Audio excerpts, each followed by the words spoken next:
Sahabat Kepo, kalau kita melihat tempat kami berdiri ya sepanjang jalan ini, aktivitas apa yang dilakukan? Ya, tentunya bukan menunggu rasanya. Bukan juga. Menunggu jodoh? Bukan juga. Ya. Yang jelasnya adalah menunggu angkot. Iya. Jadi apalagi kalau dulu banyak anak sekolah, anak SMP atau ibu-ibu pulang belanja, pasti buktinya tuh di seberang sana tuh masih ada angkot yang berhenti dari tadi untuk nungguin penumpang. Istilahnya apa bang istilahnya? Istilahnya ngangin. Kapan terakhir ngangin? Kapan ya? Kayaknya Sekitar udah lama sekali dong. 20 tahun ya? Udah lah. Supaya kita bernostalgia. Apa kali ya bang ya? 2 kali. Kita cari aja angkotnya yuk. Ya.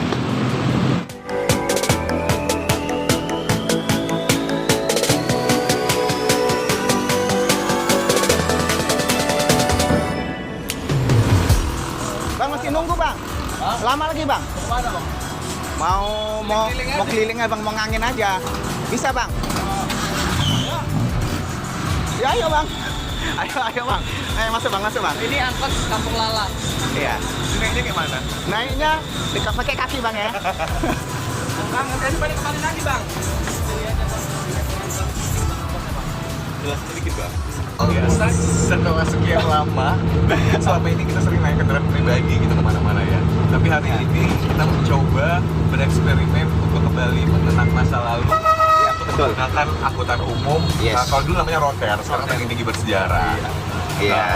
Dan kalau ngomongin tentang alat transportasi umum, ya bisa dibilang bahwa angkutan umum ini sangat berperan terhadap perekonomian ya. Betul. Iya. Iya. Dan juga ini sangat menentukan cepat atau lambatnya aktivitas seseorang. Iya. Iya. Karena angkot ini juga termasuk transportasi umum yang dipakai orang untuk segala aktivitas. Iya. Ke pasar, ke sekolah, tempat kerja, dan lain sebagainya.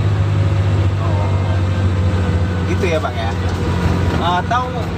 Mau tahu gimana rasanya berhimpit-himpitan? Agak goyang-goyang ya bang ya? Iya, itu salah satu dari angkotnya goyang-goyang. Iya, kita berhimpit-himpitan di dalam angkot, atau kita punya kenangan tersendiri di dalam angkot idola kita. Contohnya apa bang kenangannya idolanya itu? Banyak bang. Ngangin. Betul itu ngangin. Atau judul angkotnya ya? Apa ini? Iya. Dulu yang paling disukai itu bang kalau apa? Full musik. Iya. Nah, itu dia. Ya, karena sekarang kita berada di dalam angkot, bagaimana kalau kita akan mengulik sejarah angkot di kota? Begitu? Terus ikuti perjalanan kami di channel Mau tahu ya? Pinggir bang, si goyang-goyang bang. Ece bang. Bang, si goyang-goyang bang. Hampir begitu.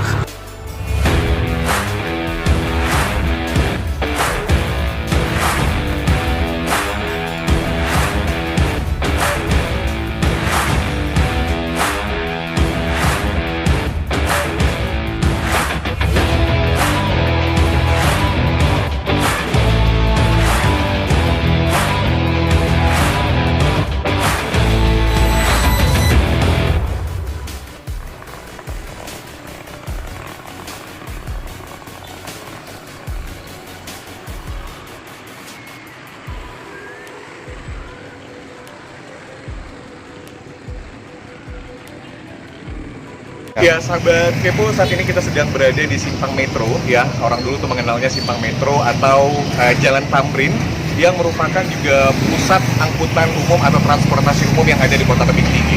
Dulu kita mengenalnya ada roter dan juga satu lagi adalah jenis yang saat ini kita menyebutnya itu kotak sabun. Ya, itu lebih akrab sama masyarakat Tebing Tinggi karena pintunya berada di belakang dan seperti berbentuk kotak. Dan saat ini juga kita sudah bersama pemilik angkutan ini. Kita akan bertanya-tanya mengenai sejarah angkutan umum ini dengan Bapak siapa Pak namanya? Pak Aswan. Pak Aswan. Tinggalnya di mana Pak? Jalan Siantar. Jalan Siantar. Oke. Pak boleh tahu nggak sih Pak udah berapa lama narik angkot ini Pak? Kalau saya narik angkot ya sudah termasuk cukup lama juga lah. Cukup lama. Kira-kira dari tahun berapa Pak? Seingat Bapak. Seingat saya dari tahun 90. Tapi kalau mobilnya ini dari tahun 80-an sudah ada. 1990. Ini angkot sendiri Pak? Iya. Angkot sendiri. Belinya baru atau apa? Yang enggak lah, enggak baru, second. Kalau kita boleh tahu jenisnya apa nih Pak? itu GMK 1,3. 1,3. Tapi setahu Bapak dulu bahwa angkot jenis ini itu sudah ada tahun berapa nih Pak diterbitkan Pak? Kalau seperti ini ya tahun 80-an sudah ada. 80-an sudah ya, Iya. seperti ini Pak. Begini lah. Dan untuk rutenya sendiri Pak? Ya. Rutenya sendiri Ya ke Jalan Siantar hanya 2 km lah dari muter ya Pak ya? ya Buta. Dan sekarang berapa ongkosnya Pak? Ongkos ini sekarang ya 2000. Dulu pertama Bapak bawa angkot Ada masih 500. kira-kira gitulah ya. Oke. Ya terima kasih Pak Aswad ya. Iya. Oke, untuk informasinya. Baik sahabat Kepo, walaupun sedikit tapi paling tidak itu bisa menggambarkan eksistensi dari angkutan ini yang masih bertahan dan peminatnya juga masih banyak sehingga angkot ini masih terus bisa beroperasi. Ikuti terus perjalanan kami di channel Mau Tahu ya.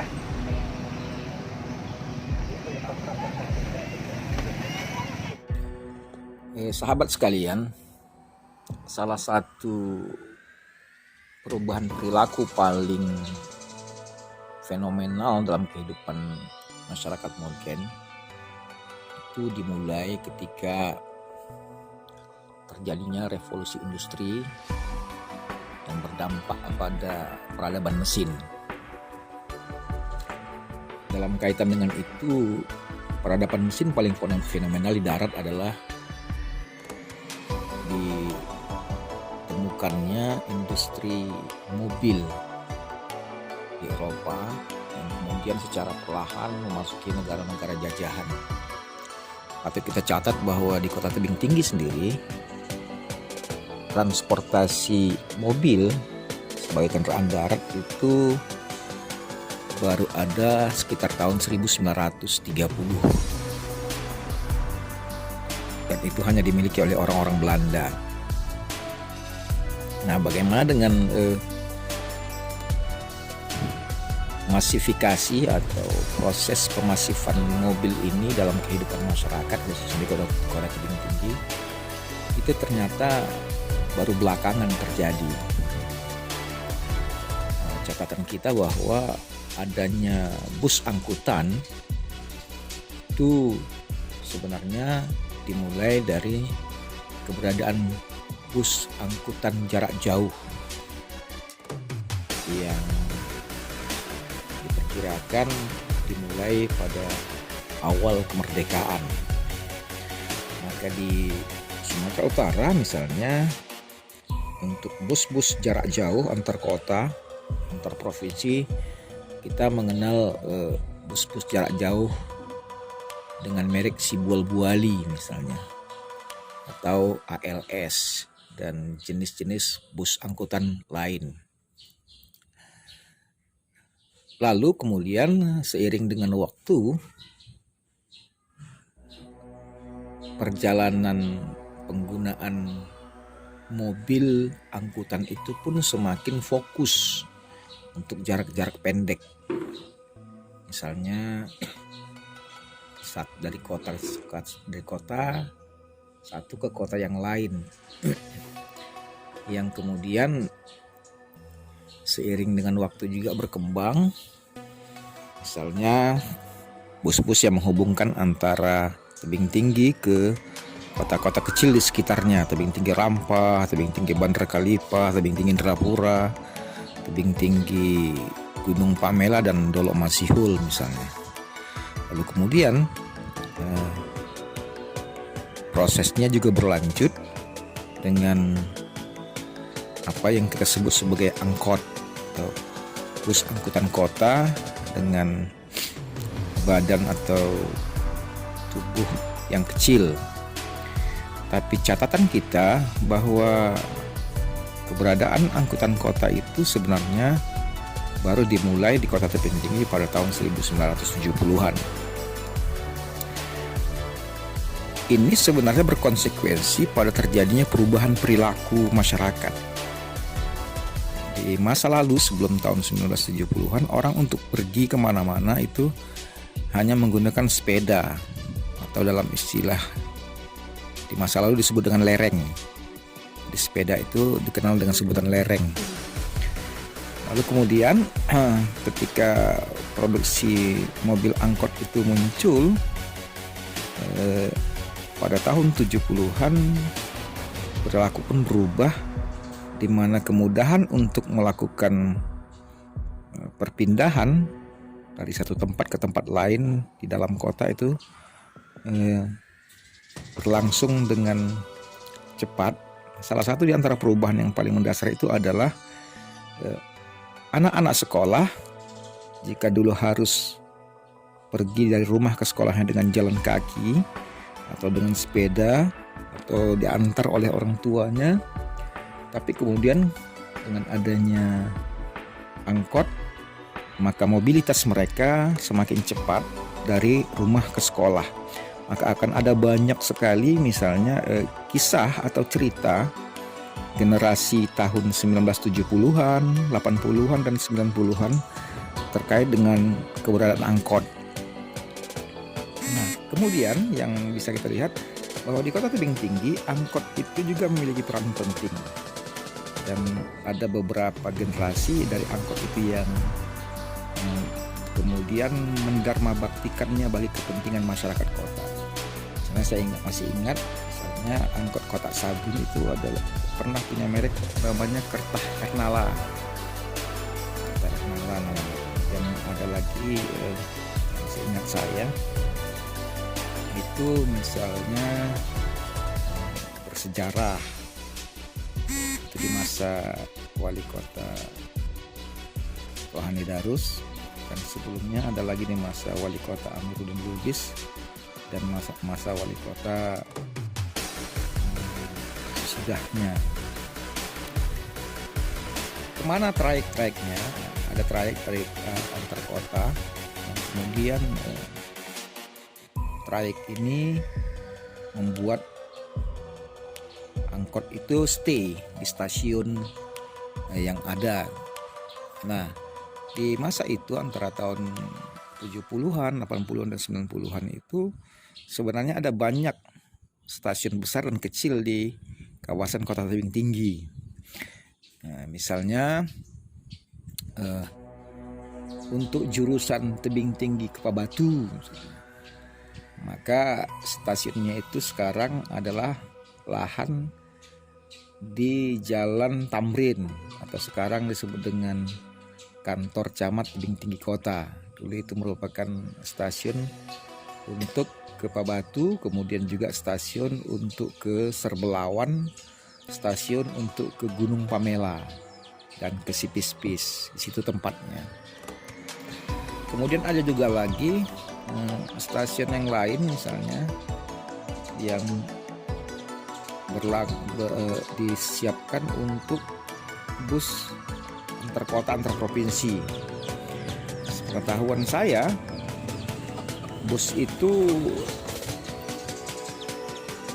biasanya akan menurunkan dan menaikkan penumpang itu di beberapa stasiun besar. Yang pertama itu Taman Kota. Taman Kota sekarang ini dulunya adalah stasiun yang dikenal dengan sebutan stasiun lama. Tapi tahu nggak Bang, kalau dulu itu sebelum ini jadi Taman Kota, ini merupakan suatu terminal besar di Tebing Tinggi. Oh, tempat pemberhentian bus. Ya, bus yang mau ke arah Medan, ke Siantar mungkin. Semua dari sini ya Bang? Iya. Dan itu kira-kira sudah beberapa tahun yang lalu, kira-kira berapa tahun ya Bang? Saya punya Puluhan Bang. Puluhan tahun ya. Karena ini aja udah hampir berapa tahun Taman Kota ini Bang? Iya, oke. Ya. Kalau gitu kita cari tahu Bang. Harus kita cari tahu nih ya Bang. kan? Pemirsa mau tahu juga, ya kan? Iya. Karena kita aja tidak tahu, Iya. ya kan? Kalau mau tahu, Tetap di channel mau tahu ya. Belum dari situ, ada juga stasiun yang sama usianya, yaitu stasiun yang ada di Jalan Sudirman yang sekarang kita sebut dengan Pajak Mini. Nah, itulah dulu dua stasiun besar yang ada di Tebing Tinggi, di stasiun lama yang sekarang di Taman Bunga, dan stasiun antar kota lainnya yang ada di Pajak Mini. pada usia masih kecil, sekitar umur 5-6 tahun, saya pernah dibawa oleh orang tua saya ke stasiun Pajak Mini itu. Selain 2 stasiun itu, ada lagi stasiun yang pindahan dari stasiun lama itu yang sekarang dijadikan Plaza Ramayana, dan itu berlangsung lama di masa Amiruddin Lubis. Kemudian di masa Rohani Darus Dhanil, stasiun itu dipindahkan ke stasiun Rantau Laban yang sekarang kita sebut dengan stasiun Bantar Kajung. Ya, jadi Sobat Kepo, dulu ya, kita sebutnya dulu karena memang sudah waktu yang di belakang, ini tempat menjadi apa namanya, terminal angkot ya, terminal angkot untuk menuju ke namanya ini Jalan Bedagai. Jadi tujuannya untuk ke Simpang Bedage. Kalau nggak salah dulu angkotnya warna hijau, warna putih ya, putih gitu ya. Hijau, putih, ya. Ya. Nah, sekarang di mana kira-kira, Mas? Kalau nggak salah ini ya, kabar-kabarnya di Oke, Bu, ikut. Kamu lalang, Bu. Terminal. Ya, lagi berangkat. Ya, mau kamu lalang, terminal Bantar Kajung.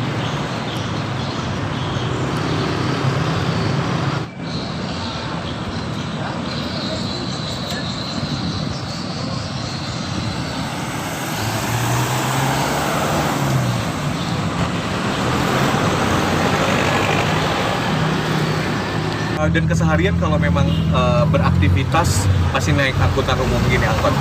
Iya. Kenapa milih angkutan umum jenis ini daripada yang lain gitu? Karena kan nggak panas. Nggak panas. Apa namanya? Nggak kena hujan juga ya? Iya, juga ongkosnya lebih murah ya kak ya. Nah, ya, Berapa kalau sih biasa bis- ngasih ongkos? Hah? Berapa biasa ngasih ongkos? 3.000. 3.000. Untuk masalah keamanan, apalagi kan perempuan gitu yang biasanya bawa ada kejahatan di transportasi umum. Iya, Sejauh ini Kota Tebing Tinggi Nggak ada apa-apa. Aman. Aman-aman aja. aman-aman aja ya. Oke sobat sekalian, tadi kita sudah wawancara dengan para penumpang angkot. Jadi pesan kami untuk masyarakat Tebing Tinggi, ayo tetap kita menggunakan angkot karena di dalam sebuah angkot itu terdapat sebuah kepala keluarga yang sedang mencari nafkah, ya.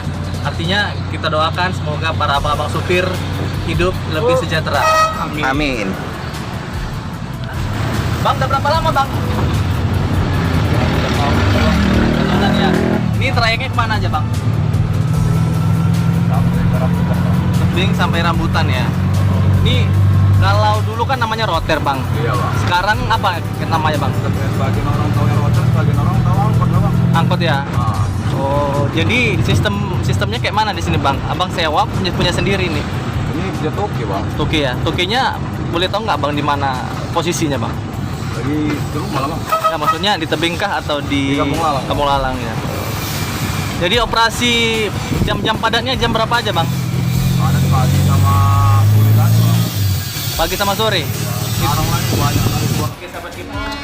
Kita akan bertanya-tanya kepada salah seorang penarik angkot yang sudah sangat lama di Kota Tebing Tinggi.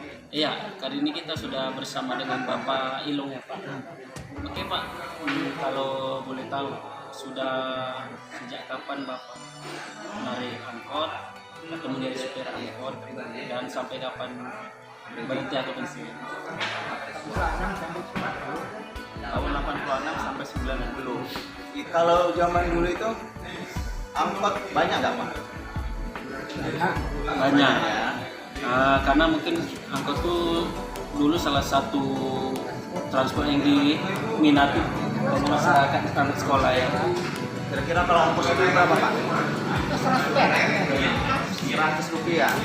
Itu udah pokoknya sekali naik 100. Ya ternyata dari dulu hingga sekarang keberadaan angkot ini masih diminati oleh masyarakat.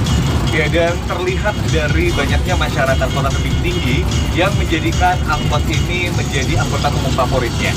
Ya, walaupun maraknya kendaraan online atau angkutan online yang pada saat sekarang ini, ternyata angkot ini masih menunjukkan eksistensinya sampai dengan sekarang. Jangan pernah lupakan sejarah karena kami akan selalu ada untuk sejarah kota tebing Dan tinggi. tentunya jangan lupa untuk like, comment, share, and subscribe. Dan tonton terus channel Mau tahu ya?